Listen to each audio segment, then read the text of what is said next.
Hello, and welcome to today's discussion on navigating market volatility with AI-enhanced continuous planning in the automotive manufacturing sector.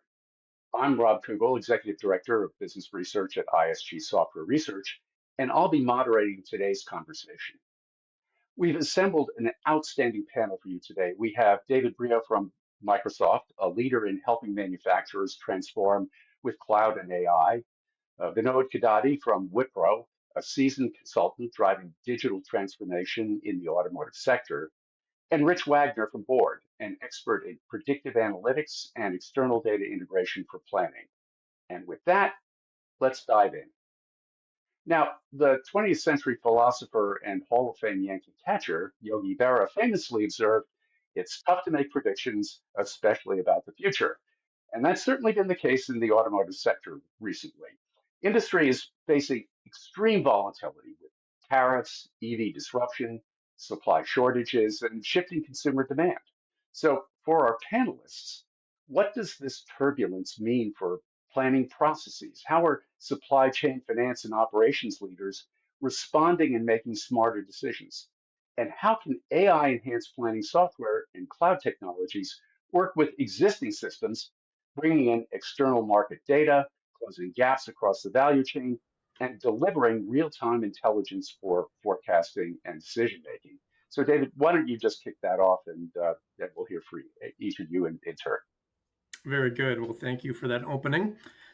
Yeah, I think we are seeing unprecedented disruption across the automotive value chain in particular. You mentioned some of the contributing factors, but really over the past 5 years, we've seen the level of change accelerate, and speed is really key. Some of the challenges with the customers with whom we work are layered planning processes.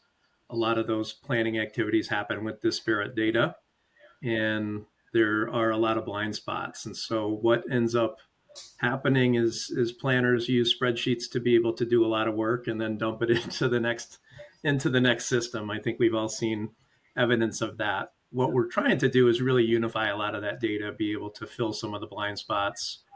And cloud-based architectures are a way to not only better integrate planning, but be able to close a loop between execution and how to really measure the results. So at the highest level, I think those are some of the things that we're working on. And as we get deeper into the discussion, we can provide some more specific examples. Great. Vinod, what's your take? Yeah, so Rob, I think if there is one thing that I want to say very definitively is I think the tariffs are here to stay, right? And over the last several months, we have seen company after company taking a big charge to their bottom line. GM took a $1.1 billion charge because of the tariffs. Stellantis is expected to take about a $1.7 billion charge, during 2025 financial year, towards the tariffs. So the tariffs are here to stay, right? Now, there are several mitigating strategies, even, externally that they can do in terms of, supply realignment, supply country realignment, right? But where I think AI plays, predominant role, a big role in supply planning is it essentially helps, do two things, right? One is it would help, these companies, OEMs, tier one, tier two, and tier three suppliers, to ensure supply chain resilience through dynamic scenario modeling, right? And then it can also help these companies mitigate tariffs by running some data-driven scenarios and models to see what supply routes or what supply sources can essentially help them reduce the impact of tariffs. Rich, what do you Yeah, I see? think AI and cloud is imperative to planning today. For one, we have massive amounts of data internally and massive amount of data externally that we need to look at to plan and forecast in a holistic manner. To parse that data, to identify it, to tag that data for your specific industry, AI plays a key for us and our customers. So AI really takes the noise that's out there and all these events, tariffs, geopolitical, et cetera, and helps companies identify the things that truly matter to them because it's a very complex interaction of external factors. Humans can only do so many calculations or bridge so many different sets of data to understand how they're interacting. AI can help us make sense of it. Cloud computing and cloud technology brings the horsepower. So for us, it's about massive amounts of data. At scale, we can use AI to build econometric models, one that are powerful enough to solve for fast time to value in our modeling, but the other is the cost to do it is much better than if we had to stand up server after server to collect this and process this on our own. So I think that's where I see AI and cloud coupling with external data to help companies plan for things like tariffs. So it's increasingly clear that AI is central to enabling companies to deal with planning in age of uncertainty. Now, let's talk about how companies are really adapting, or in some cases struggling to adapt, especially in today's volatile trade environment. Um, Vinod, tariffs are creating an immediate sense of urgency for automotive supply chains. What are the most successful OEMs, the tier one, two, three suppliers, doing to build resilience and optimize their value chains? And as leaders weigh regionalization, cost pressures, how can enterprise planning platforms, augmented of course with AI and external data, help them make smarter trade-offs today while also building the right infrastructure and data foundations to scale AI for the future? Yeah, sure, Rob. So one, like you said, the current tariff scenario has really accelerated the need for companies to adopt AI in a big way, right? But to our discussion, many of these companies, lack the data maturity. Even for data for AI report, has revealed that many companies lack the data maturity. I know of the, some of the companies who are still working off of Excel sheets, right? So I think at a minimum, the company should start investing heavily in the AI infrastructure, right? So whether it is to develop the infrastructure, get the clean and connected data, which comes in through real time, and the AI ready planning environments. Now, when we talk about AI ready planning environments, we are not talking about implementing another application that takes years to do, right? I think there is a lot of maturity in terms of ERP systems and planning systems that companies have. But what they are missing is the dynamic scenario modeling that we talked about, which can consume real-time data, which can consume the market signals, which can consume, the trends, that have happened in the recent past, and then be able to develop and produce some of the scenarios. So that is where some of these companies have already started taking steps, and they are seeing results.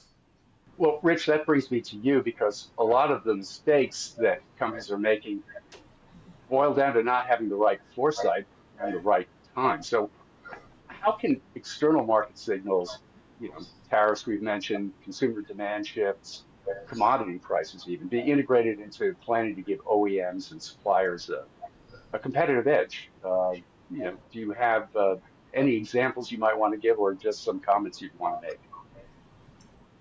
Plenty of them. So with our customers, they are moving from a reactive, planning process of looking at internal historical data only to a more proactive with signals like tariffs, but also in automotive, we have to watch energy costs, logistics costs, et cetera, because those are mission critical, right? Those are squeezing the bottom line today. And we've built a way to combine that external data with companies' internal, really KPIs, the things that they want to measure, their top line sales, certainly, their demand, certainly, but also their cost.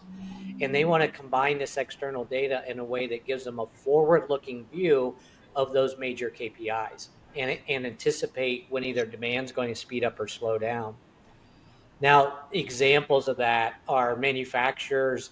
They really looked at their big cost inputs today as they came to us. This was an automotive group and said, hey, in supply chain, we need to pay better attention to everything from freight cost, from rail, trucking, the last mile essentially, but also on the ocean or liners. So we'll do things like look at port traffic and congestion for them to give them an idea of maybe when there will be, a supply shortage where they might start to see cost change, increase or decrease for major logistics all over the globe.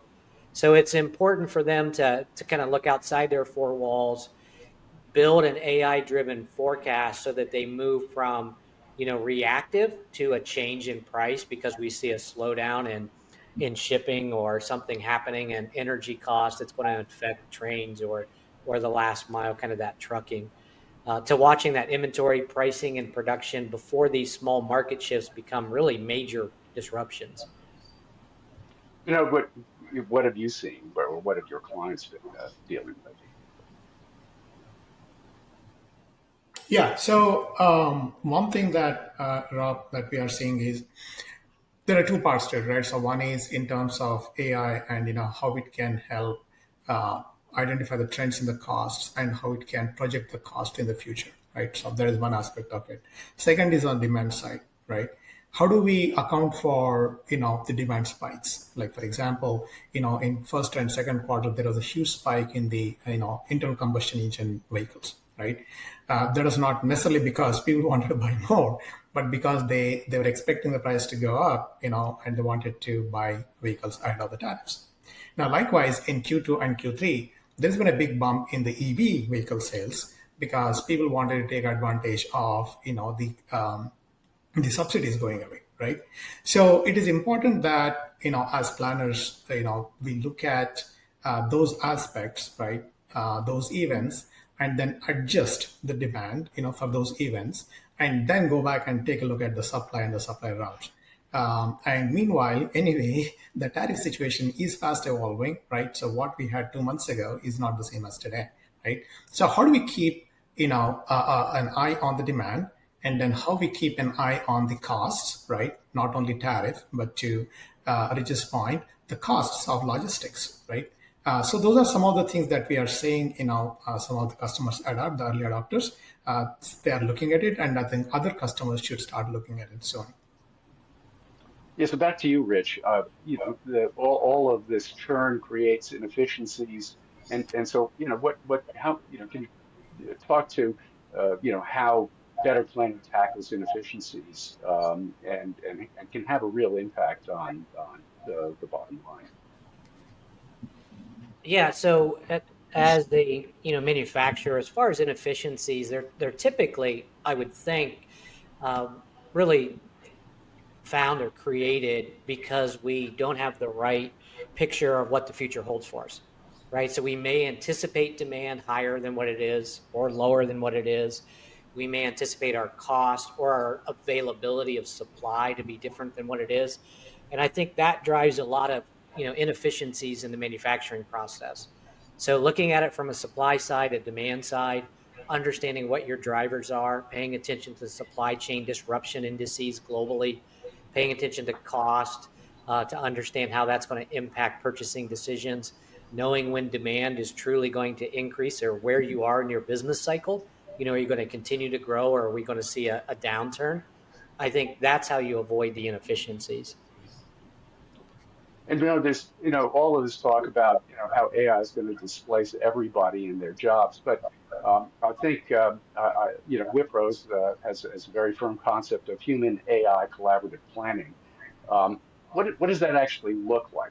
There's always a human in the loop, I think, when it comes to AI, but specifically, how does that play out in collaborative planning? Yeah, absolutely, Rob. There have been a lot of, talk. There's been a lot of talk about, Terminator and Skynet, right? So a lot of examples, being thrown around. AI can definitely do a lot of things very, very effectively and very efficiently, right?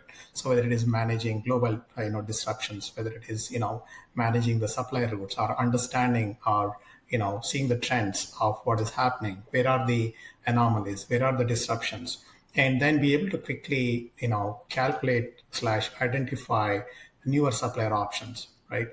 So AI can do a lot of those things very efficiently and very quickly. But where I think the human plays a bigger role, to my previous example of, hey, if Q1, Q2 had a big bump, in the ICE vehicles, AI in my mind would predict Q3, Q4 to, even do better, right? And likewise, EVs, it would say, oh, Q4, if you sold 10,000 EVs in Q3, get up for 15,000 in Q4. Anyway, the holidays, season is coming, right? But I think that is where the human planners come into picture, and they would say, right? So probably not even 10,000, right? Probably 7,000, whatever that number is. So that is one piece of it. And second piece of it is, in terms of looking at, the costs, right? So Rich alluded to some of those costs. Now, the supply costs, depend on the source countries, right? And the source companies. Source countries in terms of the tariffs and also in terms of logistics costs, right?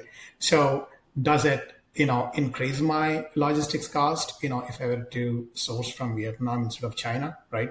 Does it offset, the increase in tariffs, right? What happens, if there are delays, right? During the pandemic, we saw how the chip shortage, really impacted, reputation of a lot of companies, right? So what does it do, if my shipments get delayed by 2 weeks, right? What happens to my production cost? So those are some of the things that, AI may not be necessarily in a place and shape to figure it out, and that is where the humans come into picture, and that is a big human AI collaboration that we talk at Wipro. Yeah, but of course, none of this works without the right technology foundation. So, David, this is in your wheelhouse. What are your thoughts? So I think it's been interesting with tariffs, right? It's really exposed some of the challenges across the global supply chains. But going back a couple of decades, it was almost the reverse, where a lot of the tier one and tier twos were trying to figure out how do they move their sources of supply over to Asia. So similar to what Vinod talked about, is how do you really kind of rethink some of the operating models? We tend to get into a lot of optimization discussions with certain customers around how do I do more with what I have now, and that's always a good place to start. But I think we're trying to really unify the data that's coming in from existing systems, typical structured data, with some of these newer AI models, bring in unstructured data, and then streaming information as well. So as was mentioned before, we're trying to bring more of an outside in type planning approach, and then be able to break down a lot of the layers between planning processes. So the planning becomes more consensus based. It also requires more real time collaboration because there's other players involved across the value chain. And so, from a technology standpoint, it starts with unifying the data.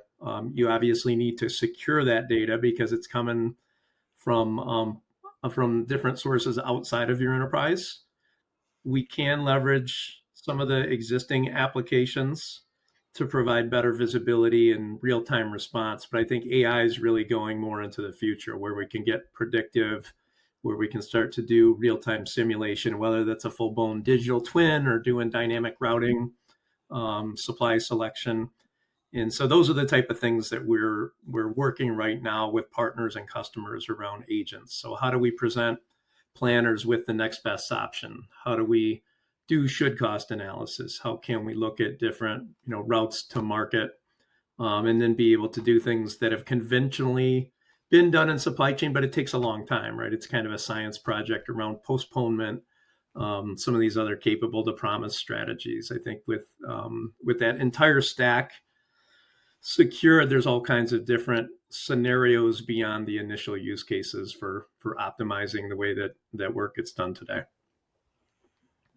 Well, Rich, that ties directly to a question of, well, how is Board integrating internal and external data to support more sophisticated, faster, better planning in the automotive sectors and other places as well? Yeah, well, specifically, we leverage things like in-memory cloud computing, to collect, store, clean that data, monitor that data.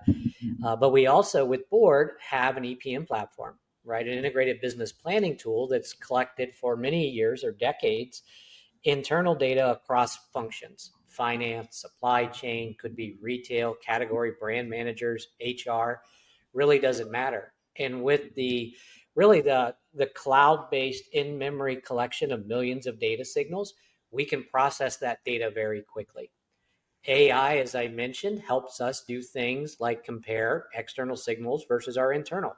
We saw a change in demand. What were the external factors? Were consumers slowing spending?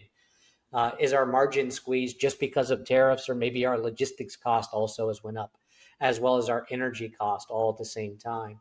Well, AI can point those things out. We can build models around it that shows us, where those are heading, as well as explain a little bit about what happened in the past. So this Gen AI adding context to that to make naive planners, maybe they're not expert in logistics cost or energy cost or know what factors to look at externally. Gen AI helps them just ask the question and get answers back immediately. They become experts very quickly. Certainly, we pair that with what we know internally. What do you know in finance that's happening to your business? What do you know that's happening in supply chain? Do you have a supply constraint? Are you shutting down or doing a plant turnaround? And this demand that we're seeing through AI in this model, maybe you can't support it. So it's really about comparing what we're seeing from an artificial intelligence and data standpoint to what is happening in your business and building a consensus. A consensus wins for us. We've talked a lot about integrating the right information for better decision making. Let's look ahead at the innovations shaping how those decisions are going to get made. Uh, uh, let me throw it to you, David. What's the one innovation? Maybe it's AI, maybe it's digital twins, maybe Gen AI assistants or agents that you see as a game changer for building supply chain resilience over the next couple of years?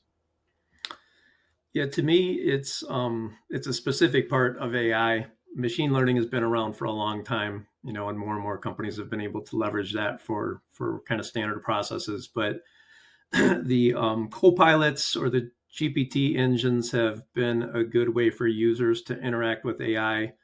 I think that combined with a lot of the buzz around agents, right? The agentic AI is really going to change the way that work gets done. It's going to allow people to offload more mundane work and really facilitate everybody across the organization to answer the questions that are easy to ask but hard to answer. The 2-day kind of data science projects that we always hear about. And so I think beyond the core planning processes and execution that happens across the supply chain, it will enable the leaders to take advantage of unexpected events, whether that's a new product launch, a warranty recall, other disruptions that were mentioned earlier. So being able to not only respond to those, but be able to predict and really optimize the whole network, with a push of a button. I think that's a dream that we've been talking about, but through the right combination of some of these AI enabled capabilities, and more of those capabilities are being built into industrial solutions, we're going to see, companies really pull ahead of their peers where they've been able to deploy at scale on platforms, that allow you to not only deliver new capabilities, but be learning systems. And so really optimizing at that system level, I think will be a differentiator for years to come.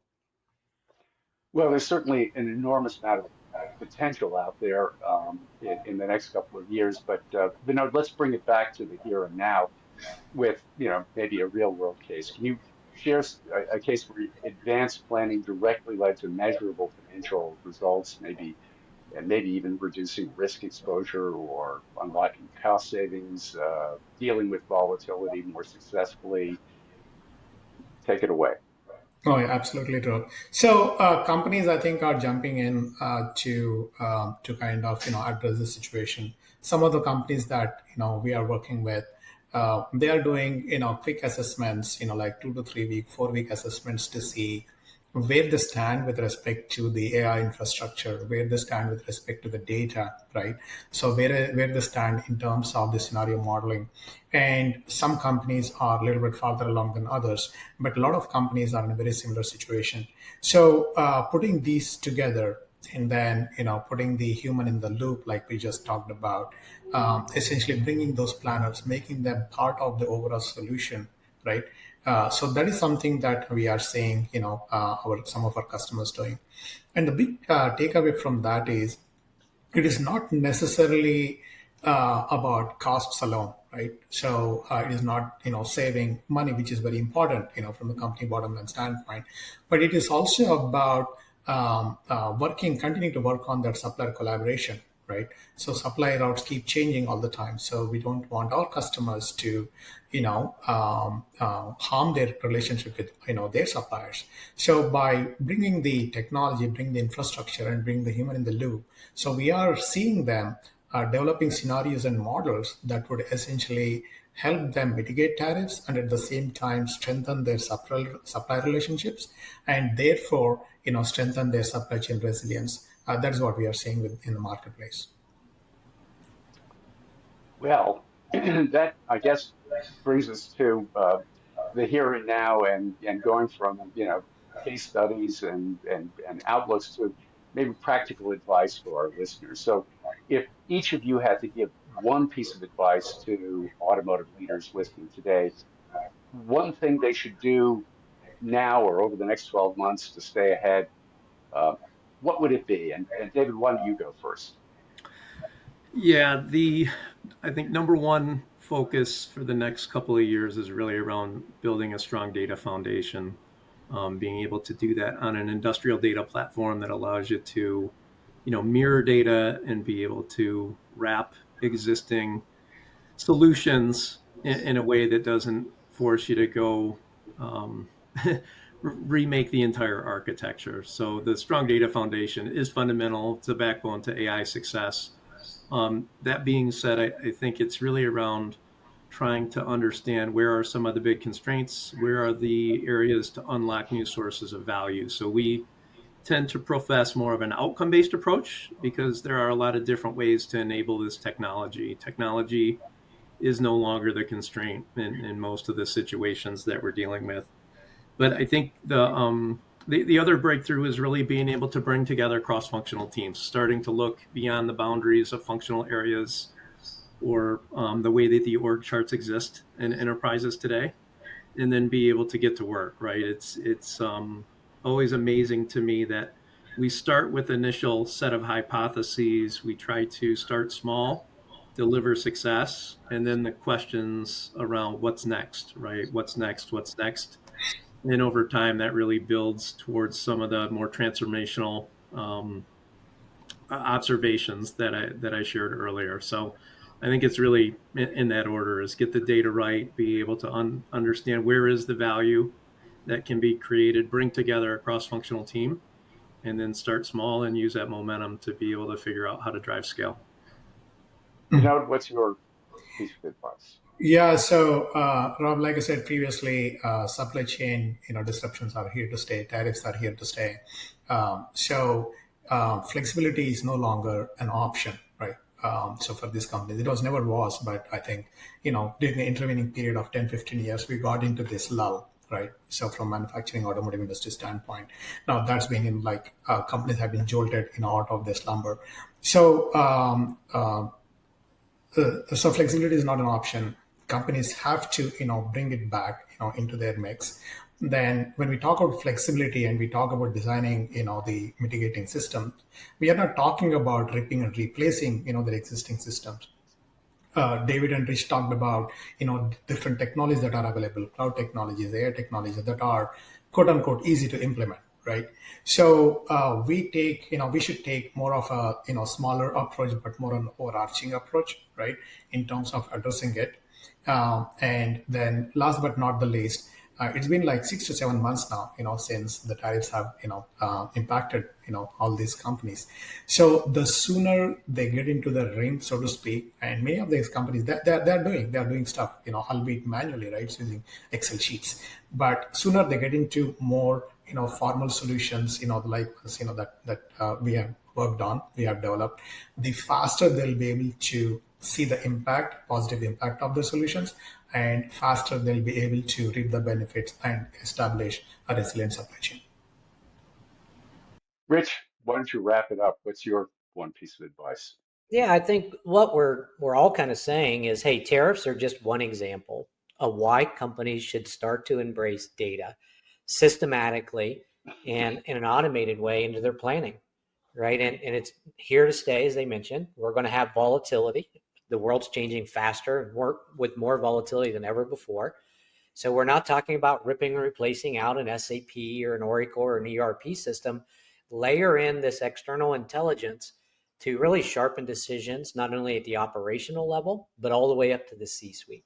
Start with what matters, what keeps the CEO and CFO up at night. The large areas of cost, the large sales opportunity, the large demand, or shifts in demand that you want to start to measure and predict. The other is take a look now. We've built a tariff really optimization or supplier optimization solution inside a board where you can map parts all the way down to the bill of material, where you purchase them from, and see what the impact of shifting that to another region would be. Not only in the the tariff cost itself and the country tariff on top of that, but also the logistics cost, the switchover cost. We can model that very quickly in what if scenarios to see if it is an opportunity. So I would say in bed now, start taking a look, not just at tariffs, in planning systems that are very flexible, like board, that we can layer on this external intelligence so that you can really act proactively instead of reactively. Great. Well, thanks everyone, David, Vinod, Rich, for such a compelling discussion, and thanks to our listeners for joining us on this podcast. If you'd like to learn more about AI enhanced planning solutions from Microsoft, Board, and Wipro, check out the links in today's show notes. And until next time, stay resilient and keep planning ahead. Thank you, everyone. Thank you.